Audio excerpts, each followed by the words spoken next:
Mark লিখিত সুসমাচার 5:35। Hallelujah. পড়ছি আমি মার্ক 5:35 থেকে। তিনি এই কথা কইতেছেন, ইতিমধ্যে সমাজগৃহের অধ্যক্ষের বাটি হইতে লোক আসিয়া কহিলেন, আপনার কন্যার মৃত্যু হইয়াছে, গুরুকে আর কেন কষ্ট দিতেছেন? কিন্তু যিশু সে কথা শুনিতে পাইয়া সমাজগৃহের অধ্যক্ষকে কহিলেন, ভয় করিও না, কেবল বিশ্বাস করো। Hallelujah, hallelujah. আজকে যদি এই ঘটনাটা আমরা যদি দেখি সম্পূর্ণ পবিত্র শাস্ত্র বাইবেলে, জারির নামে এক ব্যক্তি ছিলেন, তার একমাত্র কন্যার রোগ হয়েছিল। রোগ হয়ে যাওয়ার কারণ সে বিছনায় শয্যাশায়ী হয়েছিল। তখন কি হয়েছে, তার পিতা প্রভু যিশুর কাছে গিয়েছেন প্রভু যিশুকে ডেকে আনতে, যে তার মেয়েকে এসে যেন প্রভু যিশু সুস্থ করেন। দেব প্রভু যিশুর কাছে গেলেন, বললেন, তখন প্রভু যিশু তার সঙ্গে সঙ্গে চললেন।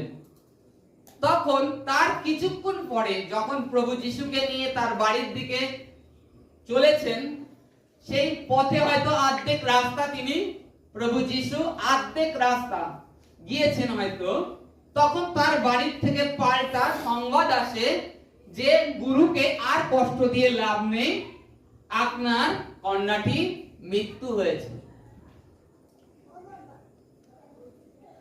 আপনার কন্যাটির মৃত্যু হয়েছে। আমরা বাইবেলে যদি দেখি কিংবা প্রকৃতির নেচার যদি দেখি, যে এই পৃথিবীতে যারা জন্মগ্রহণ করে তাদের মরতে হয়, তাই তো? এখানে বালিকাটির মৃত্যু হয়েছে যখন পরিবারের সকল সদস্য কিংবা আরো আশপাশে যারা থাকেন তারা দেখেছেন যে মারা গেছে, মানে আর সে আর ফিরে জীবিত হবে না। এই কারণে তার পিতাকে ডাকতে গেলেন, প্লাস কি করলেন, যে যাকে আনতে গিয়েছে প্রভু যিশুকে, তাকেও যেন নিয়ে এসে বেকার কষ্ট না দেন। কারণ তাদের মধ্যে এইটুখানি ভাবনা যে মরে গেছে যখন আর জীবিত হবে না, অতএব যে গুরুকে আনতে গিয়েছে তাকেও তো কষ্ট দিয়ে লাভ নেই, প্লাস তার যে কন্যা মারা গেছে, তার যে একমাত্র মেয়ে মারা গেছে, তাকেও নিয়ে আসলে মেয়ের সৎকারটা তাড়াতাড়ি হবে। তাদের মনের সংকল্প, আশপাশের মানুষের মনের সংকল্প। তখন কি করলেন, ডাকতে গেলেন, পথের মাঝখানে প্রভুকে দেখলেন কিংবা তার পিতার সাথে দেখা হলো, তখন বলছে গুরুকে আর কষ্ট দিয়ে লাভ নেই, তোমার মেয়েটি মারা গিয়েছে। তখন প্রভু যিশু কি বললেন,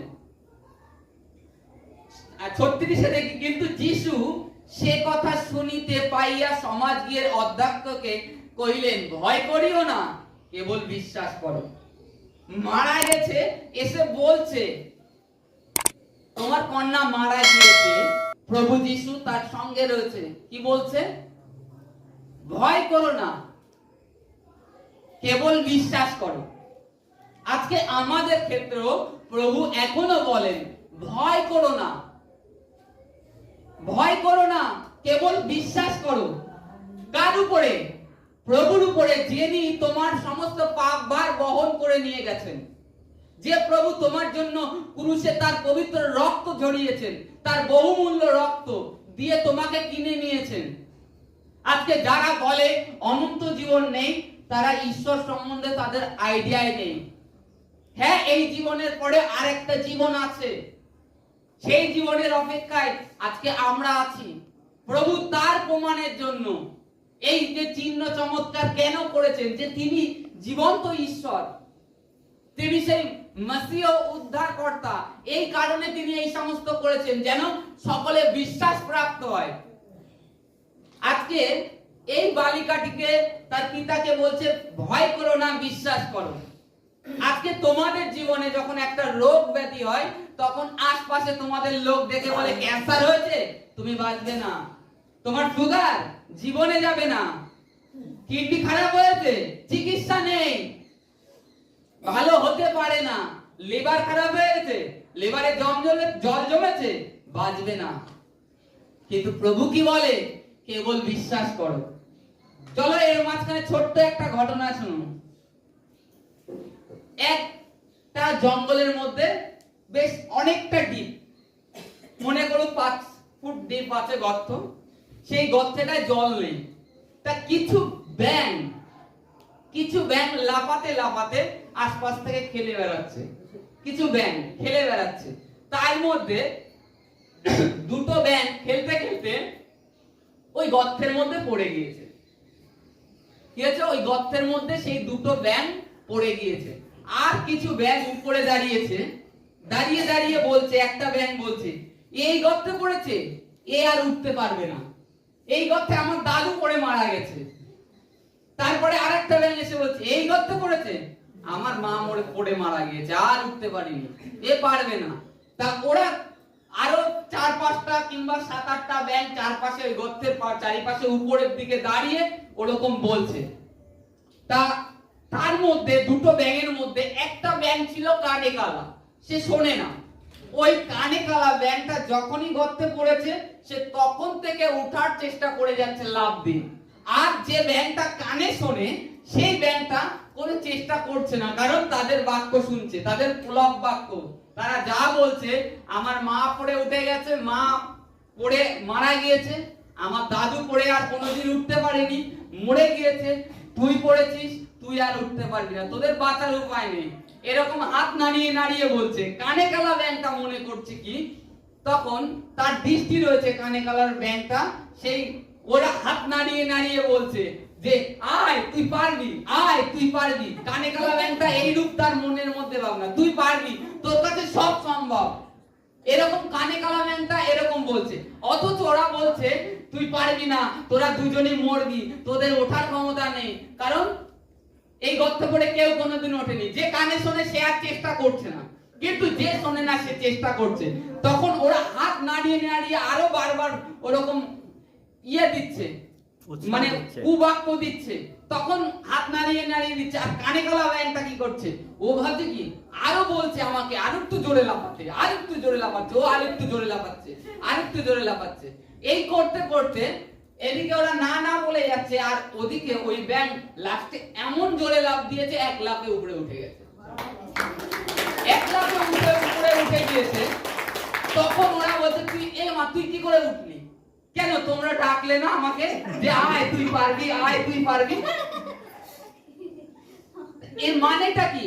আজকে ঈশ্বর এটাই বলছে, আজকে আমি তোমাদের মধ্যে সমস্ত শক্তি দিয়েছি, আমার পবিত্র আত্মা তোমাদের মধ্যে আছে, আর তোমরা সামান্য রোগ থেকে ভয় পাচ্ছ। আমি তোমাদের জন্য কি ক্রুশে জীবন দিনি? আজকে এই যে জারিরকে বললেন যে ভয় করো না, কেবল বিশ্বাস করো, তার আগে তার কাছে কি এসছে বাক্য? যে তোমার মেয়ে মারা গেছে। কিন্তু সে কার কথায় বিশ্বাস করেছে? ঈশ্বরের কথায়। কারণ ঈশ্বর, এই যে ব্যক্তি যীশু খ্রিস্ট দ্বারা অনেক আশ্চর্য কাজ সে শুনেছে। এই কারণের জন্য এই যে লোকটি প্রভু যীশুকে বিশ্বাস সহকারে, যে তার কন্যা মারা গেছে, তা সত্ত্বেও সে কি করলো? প্রভু যিশুকে নিয়ে গেল। আর তাতে দেখা যায় শেষে এই ঘটনাটা যে তার মেয়েটাকে ঘরের মধ্যে যায় প্রভু যিশু, তার হাত ধরে বলে ওঠো কুকুমণি, আর তখন সেই মেয়ে সঙ্গে সঙ্গে পুনরায় বেঁচে ওঠে। আজকেও প্রভু যিশু, যে আমরা যদি জগতের দিকে দৃষ্টি করি, আমাদের যে কোনো সমস্যা আসুক, তবে আমরা উঠতে পারবো না। যদি আমরা জগতে ডাক্তার কি বলছে যদি দৃষ্টিপাত করে থাকি, তাহলে আমাদেরকে কেউ তুলতে পারবে না।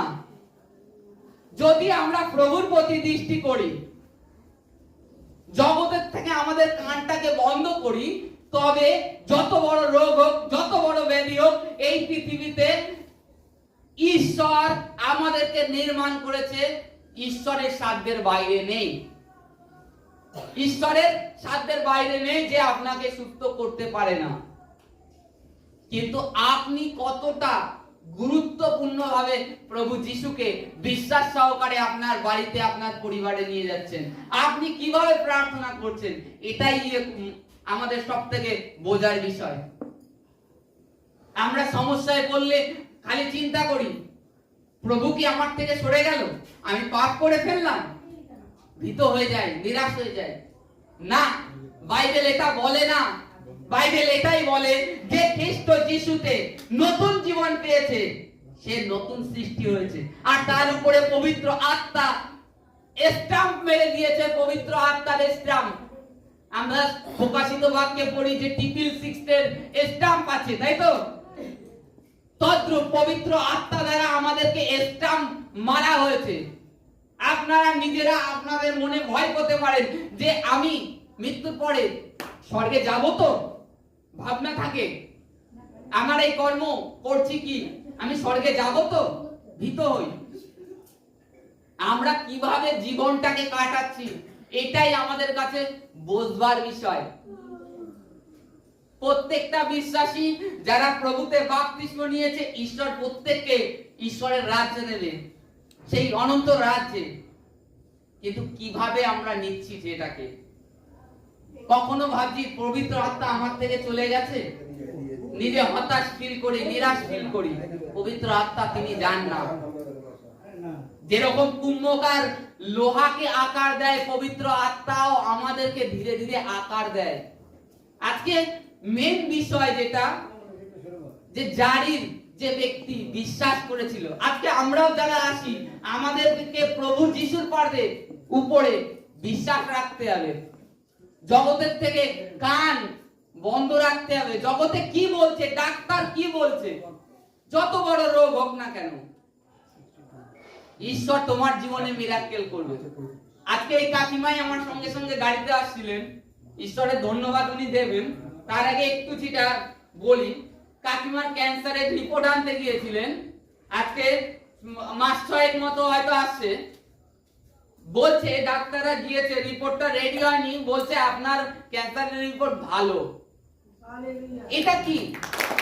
প্রভুর প্রতি উনি দৃষ্টি রেখেছিলেন, প্রভুর প্রতি বিশ্বাস করে তার প্রাঙ্গণে এসেছিলেন, আর ওষুধের চিন্তা ছেড়ে দিয়েছেন, ডাক্তার কি বলছে ছেড়ে দিয়েছেন। এটাই বিশ্বাস করেছেন, আমি যিশুর প্রার্থনায় যাব, যেই হোক, তাতে গোপালদা হোক, তুলি হোক, কিংবা আমি হই, কিংবা অপর্ণা দি হোক, যে হোক, তাদের একজনের কাছ থেকে প্রভুর নামটা আমি নিতে পারলে হবে, তার বিশ্বাস। আজকে আমাদের মধ্যে সেই বিশ্বাস নেই প্রভুতে, কারণ আমরা প্রভুর বাক্যকে গভীরভাবে পড়ি না, প্রভুর কাছে সেইভাবে প্রার্থনা করি না। আজকে প্রত্যেকটা বিশ্বাসী কখন প্রার্থনা সবথেকে মহত্বপূর্ণ কাজে লাগে? ভোরের প্রার্থনা। কতজন করি?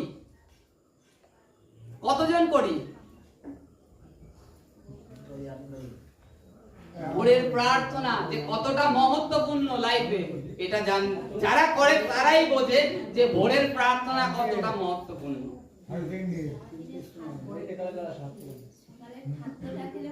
আজকে আমরা যখন ছোট থাকি আমাদের খাদ্য অল্প লাগে, যখন বড় হই, আত্মাতেও বড় হই, তখন খাদ্যেরও প্রয়োজন মাপটা বেশি লাগে। এটা বুঝতে হবে।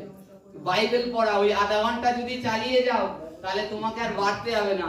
বলে না অনেক সময় ছেলে পেলে বাড়ছে না কেন, খাওয়া দাওয়ায় পেটে কিডনি হয়েছে, হ্যাঁ হয়ে যাবে, এই কারণে বাড়ে না। যত খাওয়ায় তত দিন দিন এরকমই হয়ে যাচ্ছে। আমাদের মধ্যেও প্রভুতে থাকতে থাকতে একটা কৃমি মানে শয়তান বাসা বাঁধে। ওই প্রার্থনা করছি, এটা শয়তান বাসা বাঁধে, আমাদেরকে প্রভুতে আর বাড়তে দেয় না, আর প্রভুর থেকে যে অনুগ্রহগুলো সেগুলো বঞ্চিত করে রেখে দেয়।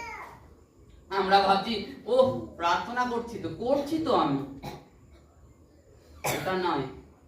এই কদিন ধরে আমি ঠিকঠাক একটু প্রার্থনায় বসতে পারছিলাম না, কেমন হাঁসফাঁস করছিলাম। তাই ঈশ্বর সেই সুযোগটা, যখন আমরা হাঁসফাঁস করি, ঈশ্বর সেই সুযোগটা আমাকে করে দিয়েছেন। আবার আমি আবার ঠিকঠাক প্রার্থনা করে এখন আবার এটা কে করেন? পবিত্র আত্মা করেন। আজকে আমাদেরকে জাস্ট প্রভুর প্রতি বিশ্বাস রাখতে হবে, তার বাক্যটাকে ফলো করতে হবে, আর দেখতে হবে আমি আমার দ্বারা কোনো ভুল হচ্ছে না তো প্রভুর বিরুদ্ধে, সেই স্বর্গ রাজ্যের বিরুদ্ধে মারাত্মক পাপ হচ্ছে না তো, সেগুলো নিজেকে লক্ষ্য রাখতে হবে। তবে তুমি ঈশ্বরের রাজ্যে বাড়তে পারবে, নাই বাড়তে পারবে না। আজকে সমস্যায় পড়ছো, প্রার্থনা করছো, উত্তর পাচ্ছ না, কারণ কি? প্রভুর প্রতি সেই সর্ষের দানার বিশ্বাস নেই। আর আজকে এই জারির যে ব্যক্তি, এক মেয়ে মারা গিয়েছে, সংবাদ এসছে, তার বাড়ির থেকে 2-3 জন লোক এসছে, তার পাশে, তার কানে, তার সামনে দেখে বলছে তোমার কন্যা মারা গিয়েছে।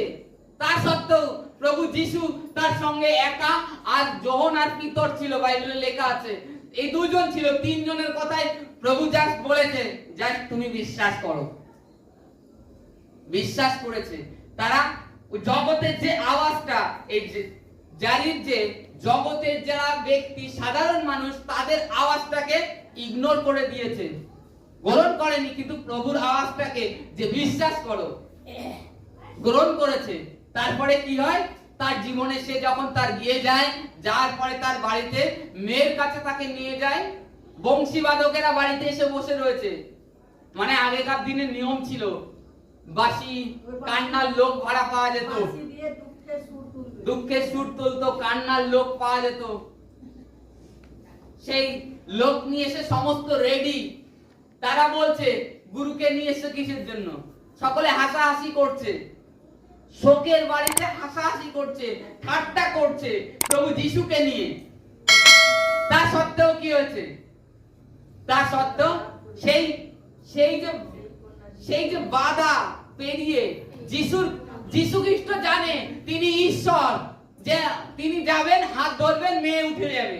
কিন্তু এই যে জারির যে ব্যক্তি, এ কিন্তু জানে না তার সম্মুখে, তার বাড়িতে অনেক লোক, মনে করুন এর থেকেও বেশি লোক তার বাড়িতে এসে বসে রয়েছে, যিশু খ্রিস্টকে নিয়ে আসছে, তার উপরে ঠাট্টা মজাক করছে।